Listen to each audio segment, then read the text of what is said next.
September and November might both be fall, but the lures bass eat in those 2 months is totally different. If you're still throwing what worked in September, you're fishing dead water. Today I'm covering my 5 baits for early fall and the 5 baits I switched to in late fall as the water cools. So you'll be able to switch when the bass do. When guys talk about bass fishing in the spring, they break it down into all these different categories. There's winter, then there's pre-spawn, spawn, post-spawn, shad spawn, bluegill spawn, then summer. And it's all 5 to 10 degrees, all these little subgroups. They have totally different patterns. In the fall, we just talk about fall fishing. And there's a huge difference between like late August, early September to late November into December. Totally different. The spots they're at, what they're eating, how they're chasing, all that totally changes. So let me break down for you today the baits and locations for early fall versus late fall. So one of the neat things, I used to guide on Lake Fork for years, and you'd be out there every single day. So you saw how the fish transitioned from one day to the next, and you saw the ebbs and flows. You got cold fronts, and it warmed up, cooled down, and you could see what the fish did. And somewhere in the fall, it's in that 60 down to 50 degree range. Stuff really starts changing. Above 60, I mean, it's the same. And once you get close to 50 and lower, it all stays the same. But in that middle there, it really starts to change up. Somewhere in the middle there, around 55, they're doing a little bit of everything, and it can warm up, cool down a little bit. But all of a sudden, you get around that 55 degree mark, and things just change. They won't eat a topwater anymore. They want baits differently. All of a sudden, instead of being on the flat, they're in the ditch or something. So let's talk about early fall first. So for early fall, I don't care what the calendar says. This is more water temperature. The days are getting shorter. It's getting cooler nights. Water temp, these patterns, like I said, it's like 55 up to 60 and warmer. And what I'm looking at then, there's a lot of schooling fish. They'll be on the main lake, the backs of creeks. Speaking of backs of creeks, those fish in the backs of the creeks get active again. Flats, shoreline. So all of a sudden hitting the bank again, you're offshore all summer. And I can just go up to the bank, whether it's docks, whether it's flooded shore grass, just, rock banks, whatever. And whether I'm in the mouth of a bay or whether I'm in the back of the creek, I'm just shallower and flatter type banks. So if you're looking at it coming off the shore, something that's like flat, like really flat can be a deal, down to maybe like a 30 degree slope, 45 degree angle bank. I don't want, if this being 90 degree banks, I'm not really looking for those. I'm looking for those ones that gently slope up to really flat banks. And then in terms of the baits, this is when topwater is at its best. Like these are my 2 favorites, the Driftwalker, the Chapo. I can cover a lot of water with these and just put my head down. They'll come up and eat them. Buzz baits and stuff. It's depending on, poppers. They'll chase topwaters all the time. So that's like my moving bait. And a lot of these are more moving cover water because I find they're pretty scattered out. I can't really call my shots. It may be like, today they're kind of good in the backs of creeks or they're chasing up shallow. And I can differentiate a little bit by that, but mostly I'm covering water. So that's what you see mostly here. And then swim jigs are a big player. I mean, a lot of guys love bladed jigs, the chatterbaits, the slobber knockers, all that, and then spinnerbaits. All those are good. Swim jigs, to me, they're just kind of beat up by the end of the year. They like smaller stuff. And swim jigs are just a little more natural. I find myself going to these a lot, but I'll throw, bladed jigs and spinnerbaits. I won't argue with you on those, that they still work.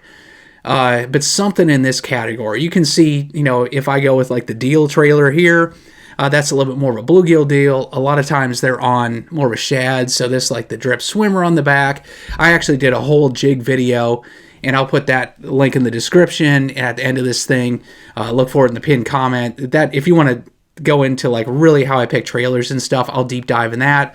But basically, I'm either going to go with a bluegill or a shad looking thing. I'm going to cover water with it. Say with the bladed jigs and the spinnerbaits and stuff, you're covering water with that shad looking bait. And then speaking of that, crankbaits are my favorite time of year to fish, or in the fall. In the early part of fall, I'm using either squarebills or more wide wobblers. The ones that run shallow, I'm not doing the big, 10XD giant deep diving plugs. I'm looking for something with a short bill, something that runs pretty shallow. I'm typically fishing a lot of times 2 feet and less, usually always 5 feet and less. This happens to be the shallow money badger. I like this one with the circuit lip. I can just grind this on rock. I'm looking for a lot of rock in the fall. Seems to be a good time to fish that. But something that has a wide wobble is going to kick out some water, and basically I can cover a lot of water and fish fast. The shallow money badger, another thing I like to fish it pretty quickly. So I like ones that cover water, but I can also fish them fast. I just want something that's going to track true. Texas rigs. Now the water gets low. A couple things I like to do. So I'll go more to a bladed jig and fish docks. If the water's down low, there's less cover in the water a lot of times in the fall. So isolated docks, like bladed jigs, swim jigs on those. Or there's not too much cover in the water, so those lone laydowns that are still wet, if you find brush piles and stuff, you find the sneaky ones that during the summer you can't see. When the water gets low, you can see those, and sure enough, the bass will be in them. So any isolated cover, I like to throw a Texas rig. A crawl works pretty well. This is stank bug. Texas rig on a lighter weight. Typically, if you get some grass and stuff, you might have the punch and deal, but usually it's just that thinner cover, and it's in pretty shallow water. So I like to go with a light bait and flip that. And then the last thing, again, they're on shad more though, so I probably do less flipping. That's on isolated cover. I like to do the Texas rig or throw the bladed jig, on those docks or the swim jig. A lot of times they're just chasing shad in the backs of creeks. So that's where the fluke style baits. This happens to be a jerk shad from Berkeley with no salt, so it sinks even slower. The fall, a lot of times you'll see shad up on the bank in like 3 inches of water, just super shallow, way back there. You can eat a crankbait or something, you can dredge up the bottom, be snagged all the time. Even spinnerbaits and swim jigs and stuff, a lot of times it's just too shallow. The swim jig will come through that stuff a little better, all that just super shallow gunky stuff. So that's why I kind of lean to a swim jig. But that jerk shad, I can throw that way back into the backs of creeks where fish are just chasing. I'll throw it up on the bank, scurry it into the water, and kill it right there. When they're back there feeding on those little minnows and stuff in that super shallow water, or main lake flats that's, it's 100 feet offshore, it's about this deep, and they're just up in this water, they don't get in the rest of the year, except for in the fall. That's where I like those. But things change a lot as it starts cooling down. Let's dive into that. Late fall really starts to kick in once you start getting well into the 50s and start heading down towards 50 and the 40s. That's where the patterns really change. Now you start getting more cold fronts, you get those first frosts, and it stays cold overnight. It might not warm up very fast the next day, and it's really starting to cool down. A lot of times this actually gets the bite being better. It groups up the fish more. They spread out more in that early fall. They'll be chasing bait fish all over the place, and they're roaming more. I find them a little more grouped up, a little more predictable. The big fish start to show up more reliably for me, so I kind of like it when it's getting cold. Those cold fronts are starting to get them to go. Once it gets in the 40s, they slow down. In the 50s, it's pretty solid, and those upper 40s still stays pretty good, but then sometimes in the 40s, it's more of an afternoon deal. But anyway, they'll get biting pretty good. Topwaters have gone away. A lot of that super skinny water, unless it's last thing in the day, last light, that kind of goes away. And they group up, like I said, a little more. I'm starting to switch more to hard cover at this point. Like rock really gets good. Chunk rock, bluffs, all that craggy rocks and boulders and stuff, riprap, all that really starts to play this time of year. And then in terms of like the flats in the backs of creeks, a lot of those fish, believe it or not, they'll spend the whole winter back there. If there's hydrilla or grass, they'll definitely spend the winter there. And even if there's not, if there's enough habitat, laydowns and stuff, and a ditch that runs through it, instead of being up on the flats and roaming all over the place, they pull back to the creek channel. So they're more loaded up. They're getting a little 100-yard stretch of the creek channel or load up in one bend. So that starts to get good. And then the creeks themselves, and maybe like channel swings and where the old river channel comes in tight. So quick drop-offs, main lake points, that structure starts to play more. So again, they pull out where there's deep water close to shallow water. It still might be in a big cove, or it could be at the mouth of a main lake cove or something like that. But they're more ganged up instead of just roaming, being all over the place. And then this is the time where live scope really starts to play too, because a lot of fish do move out deep. Some get out on the bottom, but so many of them are roaming now. You see them up there chasing shad.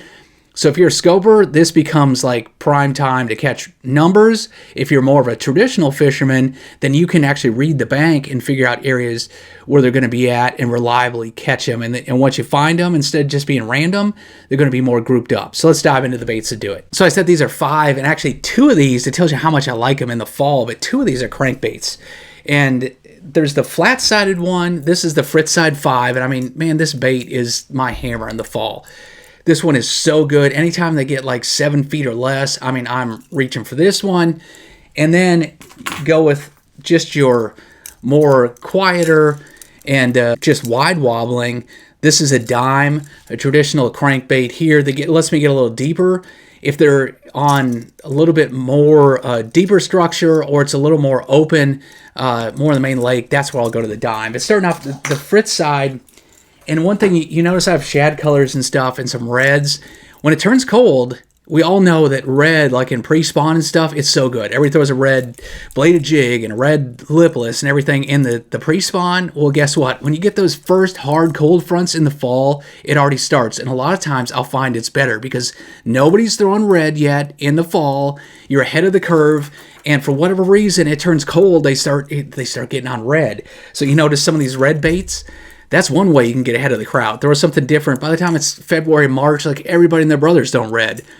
But October, November, no, not too many guys throwing it. So get ahead of it there. The tighter wiggling, the fritz side, and I use the shallow running version. This is when I'm trying to get that shallow cover. It's just tighter, and you can go with the silent or just a single knocker.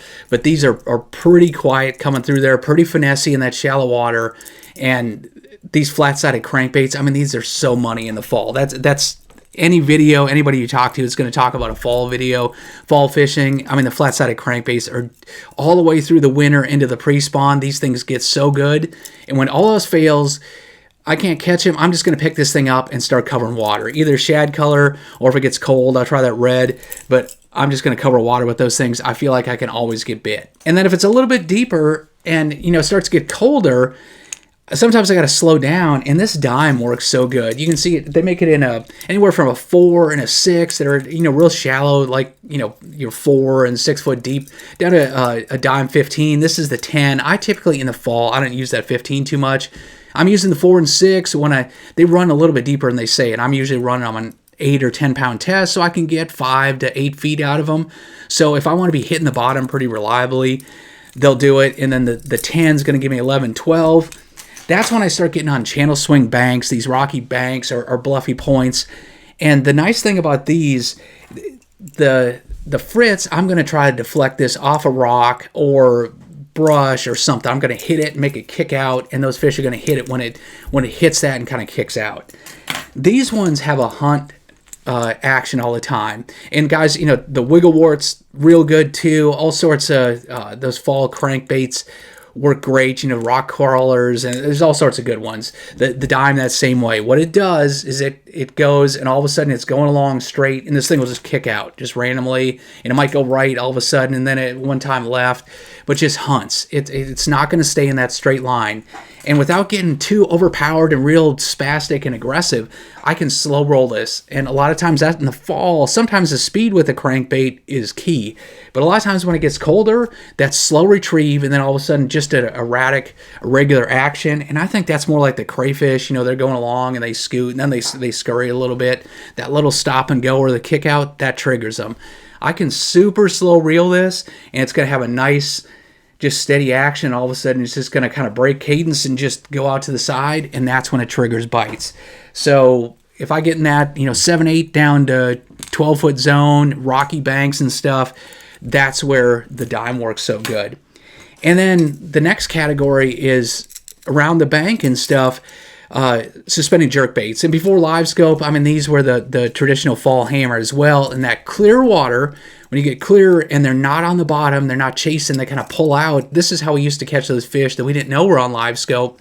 And this is the Berkeley Stunna, the deep diving version. You go shallow or deep, and you can speed up, work the cadence. With live scope, this thing's deadly because you can target them and pick it off because they are chasing bait so much, and they just get randomly out there. If you're not using it, anytime you have wind blowing points, main lake banks and stuff that are like 45-degree banks, and that's the other thing I look for. Like I said, in the pre-spawn, early fall, I like that flatter. At this point, I either want a 45-degree angle bank, or I want like the steep ones, so like the bluff, or I want those fairly steep ones. And sometimes they'll be favoring one or the other. The more after like big time cold fronts and it starts to get really cold, they like that real sheer, sort of like the straight drops, the biggest straight drops you can find around shallower water. If it's more steady fall, later fall, then that kind of that sloping where it's got some fall off to it, they can get deep fairly quickly, but those 45-degree banks get good. So jerkbaits, wind blowing points and stuff you're not scoping is always good. Anywhere you're finding a lot of bait fish in the area, you can throw this thing around. You can throw it off the backside of the boat. If you're fishing with him and you don't like, he's just pounding the bank and like right up on it and working over every lay down, just like cast after cast, turn around and throw this off the backside of the boat. If the water's any decent visibility at all, if you can see 12 inches or more, especially 18 inches or more of visibility, jerkbaits get really good. They're out there chasing. You can work these things. The colder it is, the more pauses I'm going to put, let it sit there and just suspend. The warmer it is, closer to 60, I'm going to work it quicker, and I'll mix up that retrieve. But it's a great way to just find those roaming ones out there. And then the other thing is, instead of like a Texas rig, they'll still get in cover, but that rock plays more. Or if you have grass on your lake, instead of being up on the inside of the grass or up in the grass flats, they move to the deep edge. So if I'm fishing natural lakes in Vermont or New York State or Wisconsin or something like that, I'll get on the deepest grass I can get on the edge. And the same thing will work on like Sam Rayburn or Toledo Bend, something like that, down in Texas or Gunnersville in Alabama. You get on that deep weed edge, either where the creek channel runs through on a reservoir or on the tip of a point on a reservoir, or if it's a natural lake, you just get on the outside of those big flats and get to where the grass goes and where it stops, right on the edge, about 10 feet inside the grass to 10 feet outside of it. With the jig then, I'm not going to throw it, make a long cast and work it all the way back. I'm going to pitch it 10 feet into that grass edge. I'm going to lift drop it a couple times until I get just outside of the grass, work at 1 or 2 drops outside the edge, and then reel in, pitch it in again. Depending how thick the cover is with that grass, you might need to go to 1/2 ounce, 3/4 to punch it down through the grass. If it's lighter and shorter, like 3/8 works out great. And then if there's a rock and docks, the jig gets really good too. That's in the clear water in lakes where more rocky lakes. And that's where this one happens to be a flipping jig. I'll go to more of a finesse jig then. And the craw trailers are really good for that, where they're kind of eating crawdads and stuff. So same places where I'm going to crank, if they're not quite chasing that, that's where a jig gets so good. If there's a lone laydown or something mixed in there, those can get really good. But a lot of times they're just on the bottom. They're relating to, it'll be a bank that's kind of going along at a 45-degree angle, and then there'll be one spot where it goes more vertical, and then it goes back up to 45. That one little rock slide or something that little steeper, all of a sudden there's bigger rock, like it's all kind of fist-sized boulders, and then there's like big rubbly stuff, or it changes to gravel, some little transition. That's where a jig, those little transition spots where there's a little better cover, that's where it gets really good as well. And then finally, if you are a big time scoper, that's where this is the drip minnow, but whether you use it on a single, on a jig head minnow, or the Alabama rig gets real good too. So single minnows or 3.5 on an Alabama rig, that's where, if you're scoping, this is your time of year. And it's before the curve they were getting, the red crankbaits start to get good in the fall. Well, if you want to learn this is the time to get out there, because those fish aren't beat up yet. They're, as soon as it starts to get cold in that lower 50s, and they'll bite really good. And when it's dead on the bank, it's cold front, and it's like the air temperature is only 40-something degrees. It's sunny, slick, been cold a couple days. They aren't eating a crankbait or a jig or anything like that. You'll be amazed, that jig head minnow, if you go out and scope them, how you can pick those fish off. That's when those fish offshore absolutely turn on. So it's a neat little window. I still love to crank and fish the bank stuff, but this gives you the opportunity on those days where that stuff, I just go home. It's not going to happen. You can truly light their butt up out deep when you're scoping that time of year. Fall is a really dynamic time. Things are always changing. Check out some of my other fall pattern videos or lure videos. Help you get dialed in this fall.